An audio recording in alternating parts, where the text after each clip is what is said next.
अगर मैं मेकअप की बात करूँ, बहुत से लोग ऐसे मानते हैं कि एक दूसरे का मेकअप यूज़ नहीं करना चाहिए, एक दूसरे का सिंदूर यूज़ नहीं करना चाहिए, एक दूसरे की लिपस्टिक यूज़ नहीं करनी चाहिए, कोई भी प्रोडक्ट जो कि श्रृंगार का जो सामान है वो यूज़ नहीं करना चाहिए।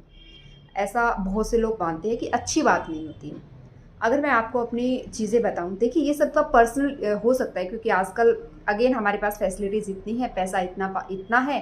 नहीं तो अगर पहले के टाइम की बात करें तो जो एक बहू होती थी घर में, उसके पास जो भी चीज़ें होती थी, चाहे वो काजल हुआ, लिपस्टिक हुआ, बिंदी हुआ, सिंदूर हुआ, उसी डब्बे में से ले लेके सारी लेडीज़ें लगा लेती थी। कुछ नहीं होता था, कुछ फ़र्क नहीं पड़ता इन चीज़ों से। जब हम एक दूसरे की चीज़ें शेयर करते हैं तो प्यार बढ़ता है।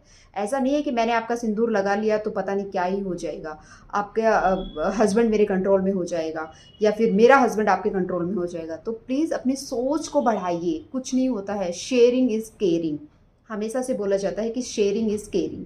ऐसा नहीं है, इवन ज्वेलरी तक लोग एक दूसरे की शेयर कर लेते थे। कभी शादी पार्टी फंक्शन में जाते थे तो अगर घर में बड़ी बहू की कोई ज्वेलरी होती थी, कुछ कपड़े अच्छे होते हैं, दूसरी जा रही है तो वो उसके यूज़ कर लेती थी। लेकिन आजकल लोग इस तरह की चीज़ें कर रहे हैं कि नहीं नहीं ऐसे नहीं करना। हो सकता है हाइजीनिक चीज़ें करने की वजह से आप ऐसा कर सकते हो, बट इसको नेगेटिव वे में मत लीजिए। आप ये बोल सकते हो कि मुझे मुझे अच्छा नहीं लगता है किसी की चीज़ यूज़ करना, रीयूज़ करना, यानी कोई मेरी चीज़ यूज़ करे। वो लिपस्टिक हो सकती है कि चलो ठीक है, किसी कोई पर्सनल हाइजीनिक चीज़ों को लेके कि मुझे अच्छा नहीं लगता। लेकिन ऐसा नहीं कि आपका सिंदूर लेके मैंने लगा लिया तो पता नहीं क्या ही हो जाएगा, आपसे एक बिंदी लेके मैंने लगा ली तो पता नहीं क्या हो जाएगा, आपका काजल मैंने लगा लिया तो पता नहीं क्या हो जाएगा। कुछ नहीं होता है, ये सिर्फ और सिर्फ वहम है। उस टाइम में सब लोग मिलके एक दूसरे को लगाते भी थे, एक दूसरे का शेयर भी करते थे, एक दूसरे की सारी चीज़ें इतने प्यार से होती थी कि आप सोचिए।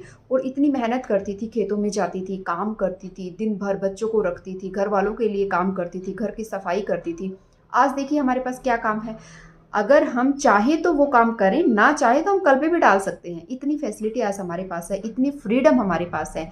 लेकिन आजकल अगर बंधे हुए हैं तो माँ बाप बंधे हुए हैं, सास ससुर बंधे हुए हैं।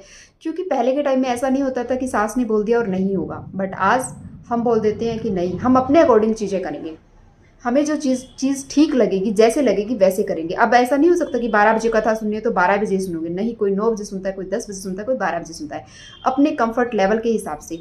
लेकिन आज वो जो माँ बाप है ना, वो ऐसे दब के बैठे हैं कि मैंने कुछ बोल दिया तो पता नहीं क्या ही हो जाएगा। तो प्लीज़ समझिए, आपके असली भगवान वो माँ बाप हैं, वो परिवार है जिसकी वजह से आपको ये खुशियाँ, ये फेस्टिवल्स बनाने का मौका मिला है, तो उनकी कदर करिए।